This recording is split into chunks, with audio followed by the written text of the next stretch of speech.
Hola, ¿qué tal? Mi nombre es Santiago Rodríguez Vizcarra. Este video va dedicado para la clase de química, exactamente para la propuesta experimental número 3. Actualmente estoy estudiando una ingeniería en aeronáutica en el Tecnológico de Estudios Superiores de Ecatepec, en primer semestre. Como tema principal de este video, vamos a hablar de la ley de Boyle, actualmente conocida como la ley de Boyle-Marriott. Esta teoría explicaba que los átomos y moléculas en el estado gaseoso se comportan como centros puntuales de masa que solo en el rango de las altas presiones y bajas temperaturas son afectadas por las fuerzas atractivas.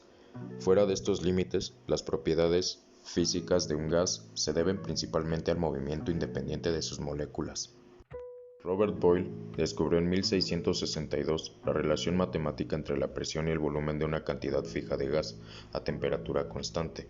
Según la ley de Boyle, el volumen de una masa dada de gas varía en forma inversamente proporcional a la presión cuando la temperatura se mantiene en un valor fijo.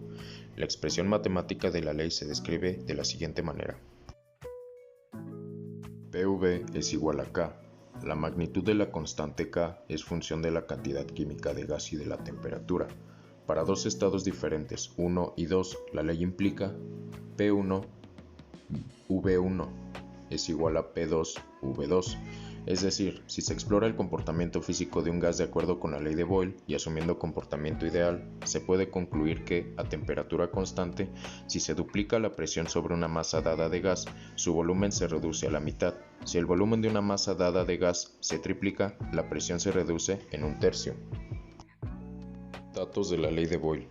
Históricamente, es la primera de las leyes de los gases ideales. La presión ejercida es inversamente proporcional al volumen del gas, siempre y cuando su temperatura se mantenga constante.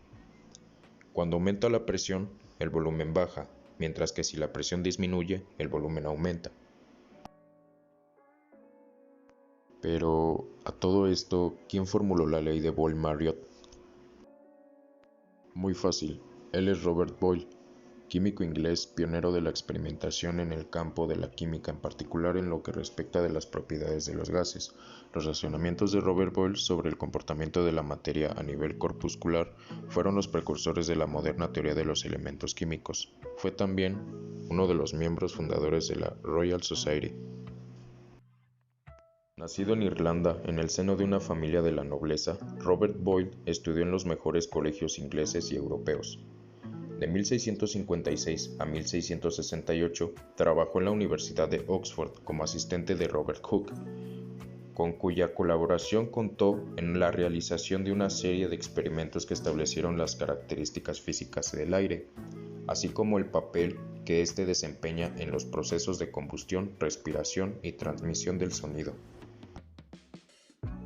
Edme Marriott, no menos importante, fue nacido en Dijon, Francia, en 1620 y murió en París en 1684.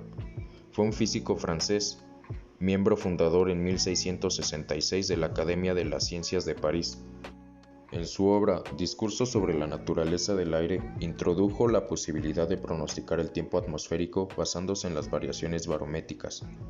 En 1676 formuló la ley de Boyle de forma independiente y más completa que éste, al establecer que la presión y el volumen de un gas son inversamente proporcionales si se mantiene constante su temperatura, principio que actualmente se conoce como ley de Boyle-Marriott.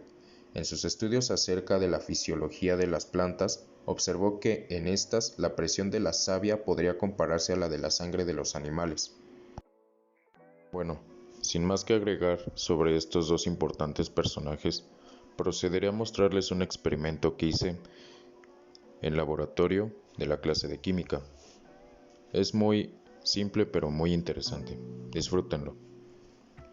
En este video pusimos a prueba la ley de Boyle-Marriott. Cuando mezclas vinagre, que es un ácido, con bicarbonato de sodio, que es una base, reaccionan y se convierten en agua, acetato de sodio, sal y dióxido de carbono, que es gas.